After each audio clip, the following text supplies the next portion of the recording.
In a town built inside a meteor crater, a 17-month-old girl's death sparked a wildfire of lies, DNA mysteries, and a prosecutor's social media obsession. But when the lab results came back, everything changed, and the truth became more terrifying than anyone imagined. The helicopter blades cut through the summer air as a dying baby girl is rushed to a hospital 40 miles away. Her mother drives behind in her own car, not in the helicopter, not holding her daughter's hand. 2 days later, Elena Hembry would be dead, and the DNA results that followed would shatter everything the police told the public. This is the story of how a small town, a prosecutor's ambition, and the internet nearly destroyed the truth. But before we begin, if you're fascinated by cases where nothing is as it seems, hit that subscribe button and turn on notifications. You're about to hear a story that'll make you question everything you see online. Now, let's go back to where it all started. Middlesboro, Kentucky. Population: less than 10,000. Nestled between the Pine and Cumberland Mountains, this town sits inside something extraordinary: the Middlesboro Basin, an enormous meteorite crater. It's the only city in the continental United States built entirely inside a crater. Millions of years ago, a massive space rock slammed into the earth right here, carving out a 3-mile-wide depression that would eventually cradle an entire community. It's remote, it's quiet, it's the kind of place where everyone knows everyone, where secrets are hard to keep, where news travels faster than wildfire through dry grass. And on February 20th, 2022, a baby girl named Elena Rosalie Hembry was born here. She had bright blue eyes that seemed to capture every bit of light in a room. Round, chubby cheeks that dimpled when she smiled, sandy brown hair that her mother would brush back from her forehead. Her family said she was goofy, always laughing, always full of life, the kind of baby who could light up a room just by being in it. Her parents, Erica Lawson and Trey Hembry, were both 19 years old when Elena arrived. They were young, in love, still figuring out what it meant to be adults, let alone parents. Erica's TikTok account was filled with videos of her dancing with baby Elena, set to sentimental music. Mother and daughter moving together, Elena's tiny hands clasped in her mother's. The comments were filled with heart emojis and messages of support. To the outside world, they looked like any other young family trying to make it work. But like so many young couples, the relationship didn't last. Not long after Elena's birth, Erica and Trey separated.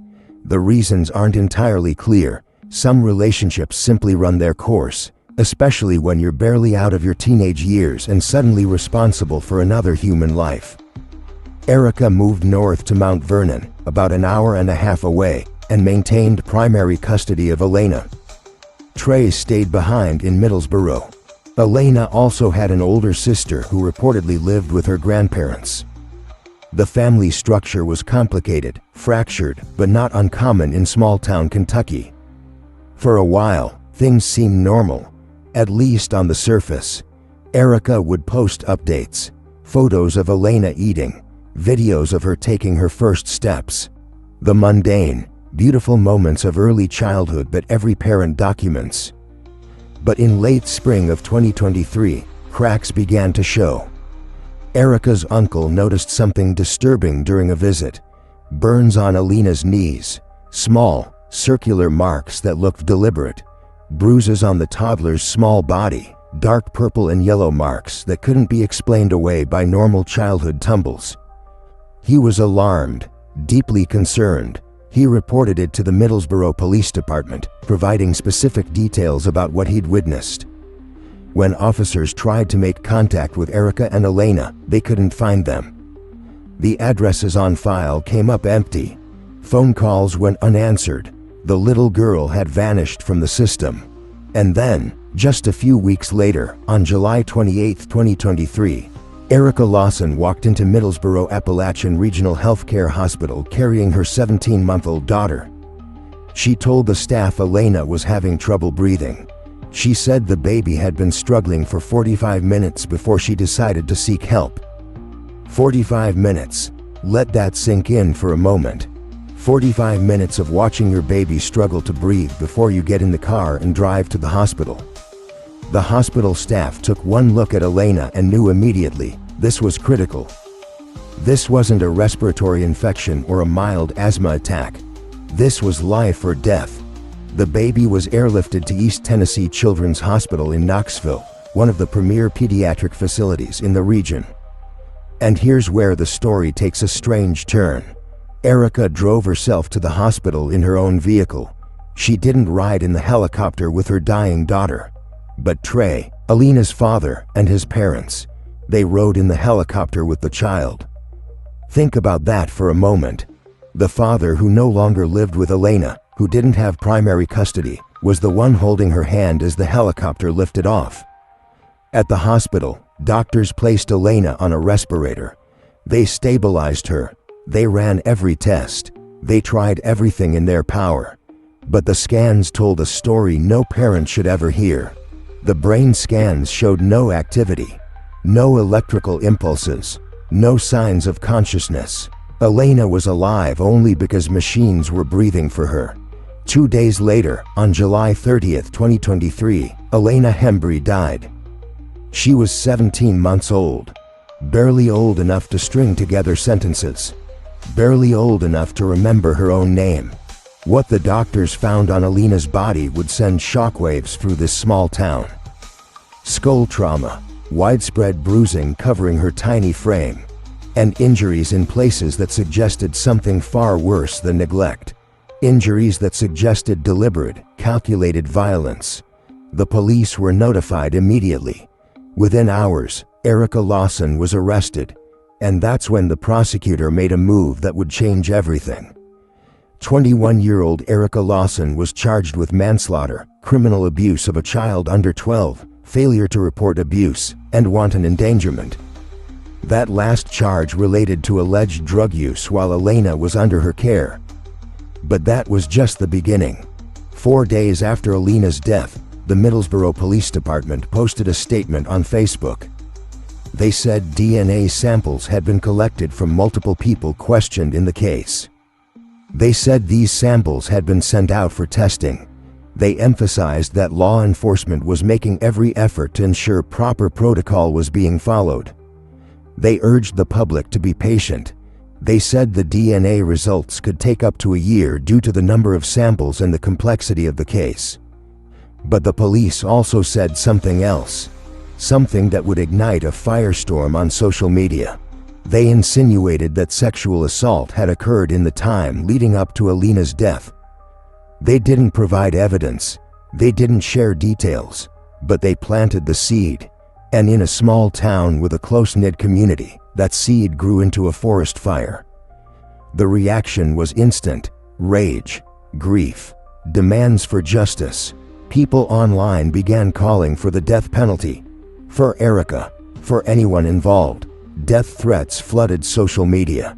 People posted Erica's address, her phone number, photos of her from happier times with Elena. The mob was forming. And then, on August 27, 2023, Commonwealth attorney Lisa Fugatti took to her Facebook page with a bold announcement. She had just presented the case to a Bell County grand jury. And Erica Lawson was now charged with murder. Fugatti posted a screenshot of the indictment. She wrote, and I quote, "Today I had the privilege of presenting the case against Erica Lawson to a Bell County grand jury. I'm proud to say Erica Lawson now stands charged with the murder of her 17-month-old baby." The word privilege stood out. The word proud even more so. The thread beneath that post exploded. Citizens demanded to know the names of other suspects. They wanted to know when arrests would be made. They wanted blood, and Fugatti responded. She promised the DNA analysis was being expedited. She said results would come any day. She said those involved would be brought to justice. She engaged directly with commenters, stoking the flames of public outrage. On September 5, 2023, Erica Lawson was officially arraigned. And then, the Commonwealth announced its intention to pursue the death penalty by filing a motion of aggravated circumstances. Fugate posted about it again. She promised the public she would get the death penalty for Erica Lawson. She posted it over and over. For months. This wasn't just a prosecutor doing her job. This was a prosecutor building a public narrative, creating a story that the community and the internet could rally behind. But here's what Lisa Fugate didn't tell the public. The DNA results. They were already back, and they told a completely different story. In August of 2023, just days after Elena's death, the Kentucky Central Laboratory Branch completed its forensic analysis. The lab technicians had examined Elena's body thoroughly. They had collected samples. They had run every test available. The results were clear. No male DNA was found on Elena's body. None. Not on her clothing. Not on her skin. Not in any of the areas that would have shown evidence of sexual assault. But the Commonwealth's attorney didn't share that information. Not with the public. Not with the defense. For 5 months, those results stayed hidden in a file somewhere. And while they did, Lisa Fugate kept posting, kept promising justice, kept talking about multiple perpetrators. By January 2024, Erica Lawson's defense team had had enough. They filed a motion to strike what they called a defective indictment and to remove the death penalty. The motion was 60 pages of damning accusations against the Commonwealth. It accused the state of rushing the case. It highlighted Lisa Fugate's Facebook posts where she claimed Erica Lawson had allowed and solicited sexual assault with multiple men, while Elena was in her custody. The defense pointed out specific posts where Fugate detailed alleged acts of abuse before any evidence had been presented. But here's the thing. Fugate made those posts before any evidence of sexual assault was returned from the forensic labs. She was telling the public a story that she couldn't prove. The defense's motion also noted something else that was deeply troubling. Lisa Fugate was running for re-election as Commonwealth's attorney when she made those posts. She was campaigning, and Elena's case was her platform. Every post about the death penalty, every promise of justice, every detail shared with the public, it was all part of a political strategy. And then, the defense included the smoking gun. The DNA results from the Kentucky Central Laboratory Branch, completed on August 23, 2023, they showed, definitively, that no male DNA was found during the examination of Elena's body. The test results were dated, signed, official. The results had been ready for 5 months. But the Commonwealth didn't disclose them to the defense until January 2024. The defense had requested the results multiple times. They had filed motions. They had followed every legal avenue. And the Commonwealth had stonewalled them. Why? The defense argued it was deliberate. That the Commonwealth was withholding exculpatory evidence. Evidence that could potentially help the defendant. That Fugate was using this case to fuel her re-election campaign, and the DNA results didn't fit her narrative. They didn't fit the story she'd been selling to the public for months. And despite the DNA results being conclusive, Fugate went back on Facebook in early 2024 and claimed the testing wasn't complete. She said there were 4 male DNA samples pending comparison. She told her followers that arrests were coming. That justice was imminent, but that wasn't true. The lab results were final. There were no pending comparisons. No male DNA had been found. On March 20, 2024, the Middlesboro Police Department finally went public. They released a statement confirming what the defense had been saying all along. After an extensive investigation and DNA results from the Kentucky State Police Forensics Lab, they found a lack of male DNA in the analysis. The autopsy report also came back.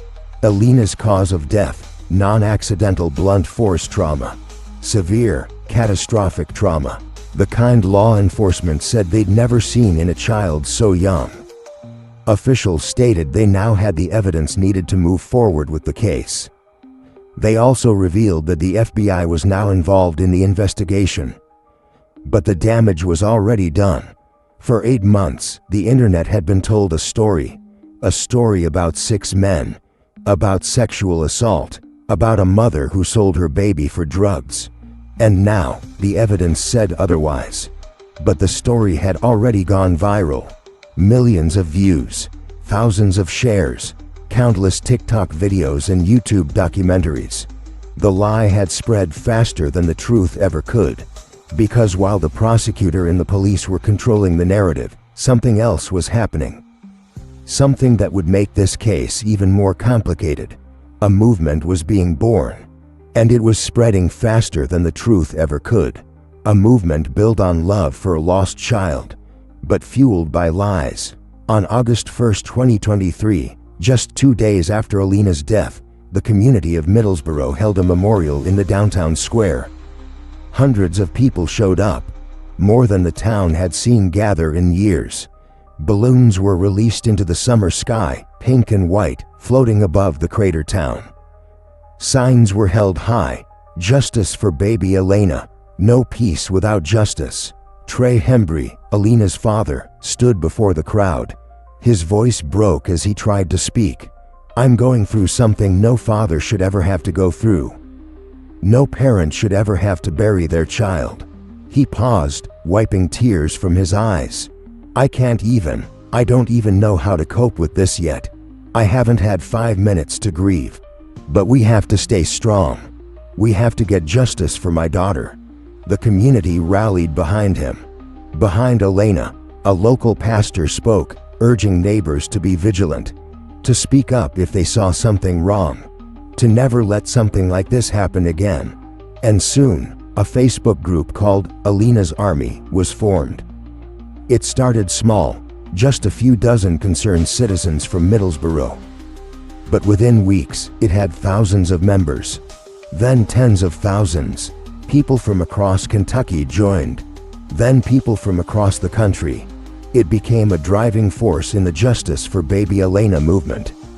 On September 23, 2023, another vigil was held outside Middlesboro City Hall. Supporters demanded urgent legal action.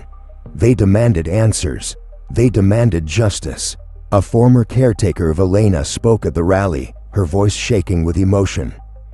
She described their morning routine together when Elena had stayed with her family. "Every morning, she would crawl or walk across the hall to my room.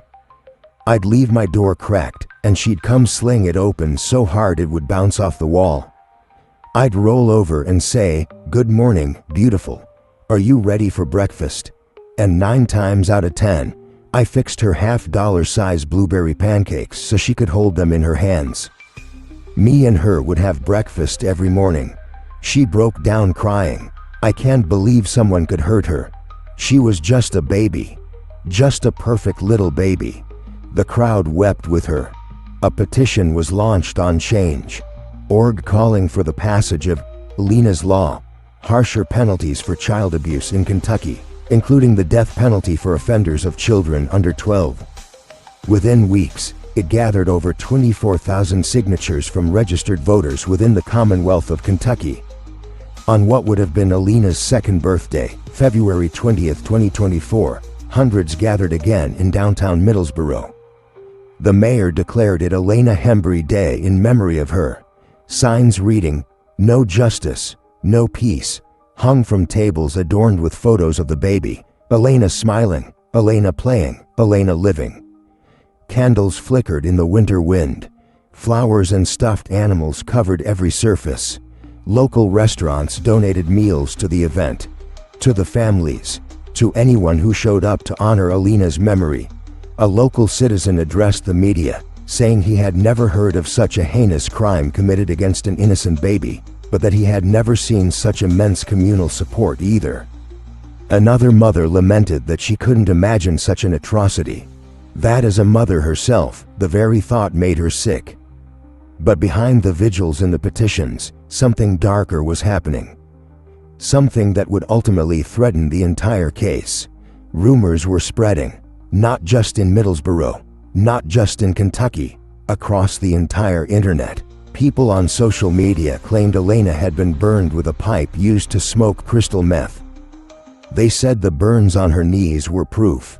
Others said she'd been given Narcan multiple times, that she'd overdosed on drugs her mother had left within reach. But the most pervasive and monstrous allegation, that Erica Lawson had allowed 6 men to sexually assault her infant daughter. Some versions of the rumor said it happened once. Others said it happened repeatedly, over months. Some claimed Erica filmed it. And the most horrific version, that she sold Elena to men in exchange for drugs. Influencers with millions of followers shared the story. Facebook groups exploded with theories and speculation. TikTok videos went viral, each one adding new details to the narrative. Screenshots of alleged text messages between Erica and Trey circulated through the groups. Messages where Erica supposedly admitted that someone had hurt Elena. A recording of a phone call between Trey and another alleged perpetrator spread across platforms. In the audio, voices discussed Elena, but the context was unclear. One claim involved an acquaintance of both parents who had allegedly been seen by Trey with a bloody baby footprint on his shirt shortly after visiting with Erica. People claimed 4 to 6 suspects were in custody, that police had made arrests but were keeping it quiet. They claimed 2 men were still walking free, protected by someone in law enforcement. Citizens claimed to know exactly who they were. They posted names, addresses, photos of men who may or may not have had anything to do with Elena's death. The calls for justice were deafening. Hashtags trended. Videos got millions of views. But here's the problem, the massive, catastrophic problem. Aside from the official cause of death and the lack of male DNA, none of these details had been verified. None of them were fact. None of them came from official court documents or police statements. The internet had created its own version of the truth, a version that was more sensational, more horrifying, more shareable, and it was destroying any chance of a fair trial. By May 2024, Erica Lawson's defense team filed another motion. A motion for a change of venue. They argued that due to widespread misinformation and public outrage, having the trial in Bell County would almost guarantee a mistrial. They provided evidence of the social media firestorm. Screenshots of death threats against Erica. Videos with millions of views spreading unverified information. They cited the astronomical amount of online views attached to false information that had now become accepted as fact in the community. They argued that finding an impartial jury in Bell County or anywhere in southeastern Kentucky would be impossible. But the motion hadn't been ruled on yet, and the clock was ticking, because the FBI had now joined the investigation, and more developments were coming. So where does that leave us? As of August 2024, Erica Lawson is being held on a $1 million bond in the Bell County, Kentucky detention center in Pineville. She's been in custody for over a year. There is no set trial date. The motions to remove the death penalty and change venue have been continued multiple times, postponed, pushed back. The Commonwealth of Kentucky still intends to pursue the death penalty. Lisa Fugatti lost her re-election bid in May 2024. Her opponent defeated her, possibly in part due to the controversy surrounding her handling of this case. Erica is considered the prime suspect, the only suspect currently charged. The cause of Elena's death is listed as non-accidental brain injury, blunt force trauma to the skull. Catastrophic injuries that no child should ever endure. But we don't know how those injuries occurred. We don't know the exact circumstances. We don't know to what extent. And here's the thing that gets lost in all the social media posts and the viral videos and the outrage. Erica Lawson is considered innocent until proven guilty in a court of law. That's not a technicality. That's the foundation of our justice system. But the damage has already been done.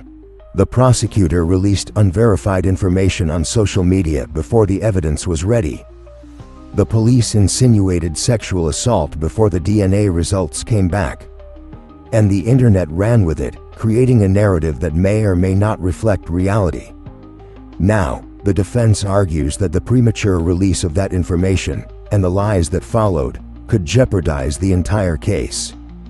If the jury pool is tainted by misinformation, if potential jurors have already made up their minds based on viral TikTok videos, if the trial becomes a circus instead of a search for truth, then the result could be a mistrial. And if there's a mistrial, if the case falls apart due to prosecutorial misconduct or contaminated jury selection, a baby's killer could walk free. Greg Colson, Erica's defense attorney, released a statement addressing the social media frenzy. He said, "We cannot contribute to the circus that has been created in this case. Rumor and speculation rarely lead to the truth. We ask the community to let the legal process work and be confident that the real facts will come out. But the facts are buried under millions of social media posts, under viral TikTok videos with dramatic music and AI-generated voiceovers, under a prosecutor's ambition and a town's grief and the internet's insatiable appetite for true crime content." It's worth noting a few other details that got lost in the noise. Elena's father, Trey Hembry, had his own criminal history.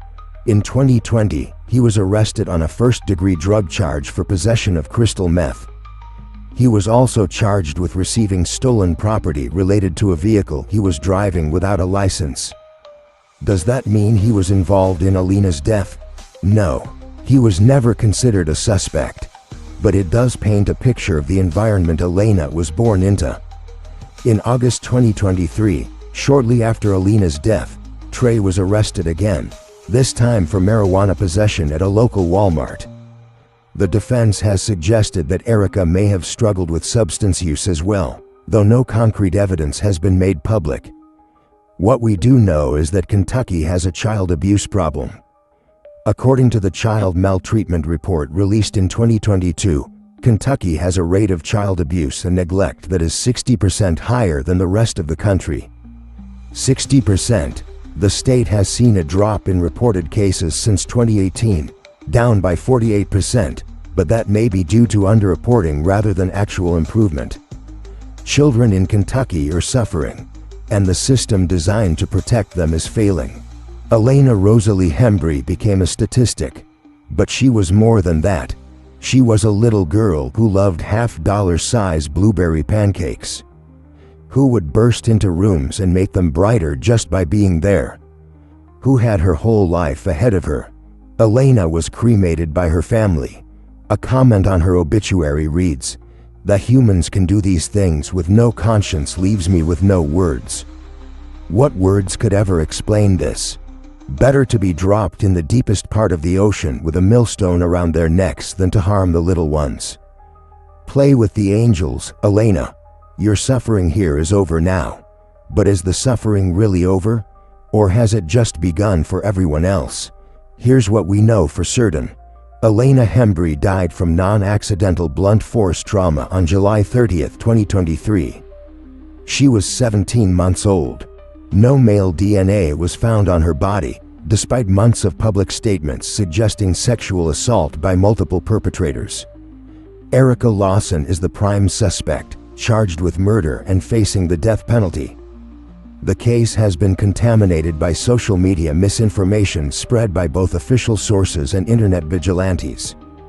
But here's what we don't know. What really happened in those final 45 minutes before Erica brought Elena to the hospital? Was Elena's death the result of a single moment of violence, or was it the culmination of months of abuse? Who, if anyone, else was involved?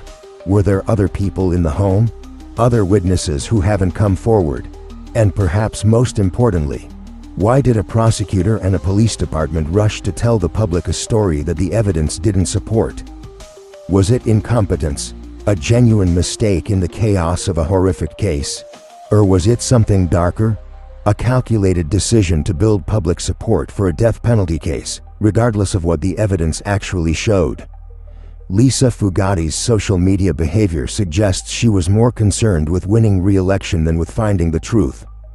She posted constantly. She engaged with angry commenters. She made promises she couldn't keep.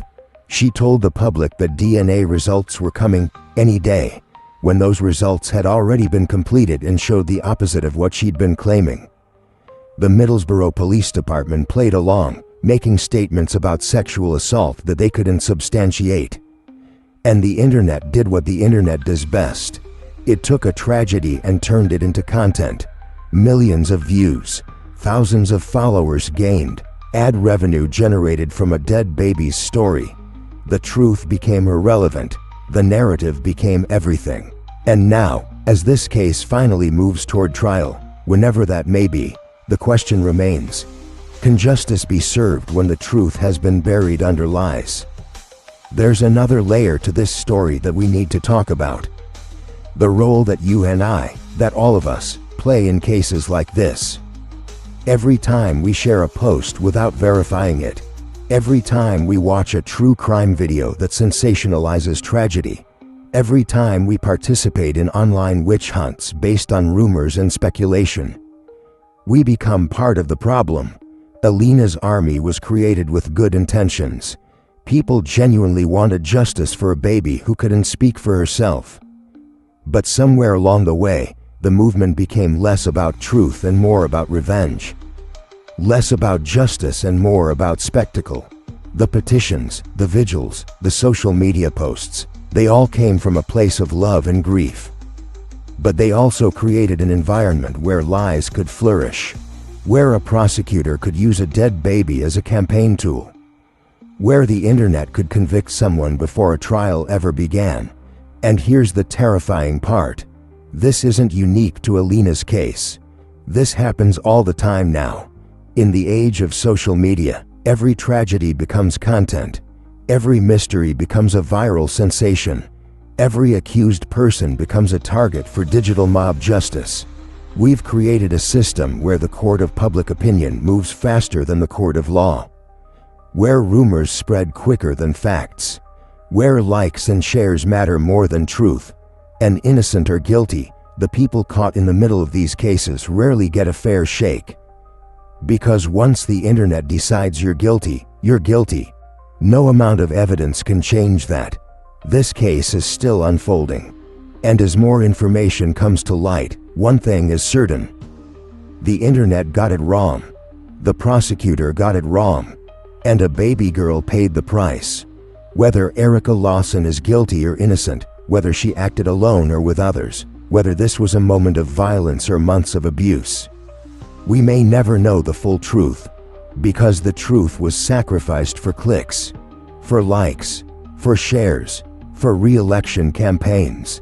If this story left you speechless, I need you to do something. Check out the video on your screen right now. I think it was made for you. And if you believe justice should be built on truth, not rumors, subscribe to this channel and hit that notification bell. Because in a world where everyone has a story, someone needs to tell the truth. Thanks for watching, and remember, question everything you see online, even this.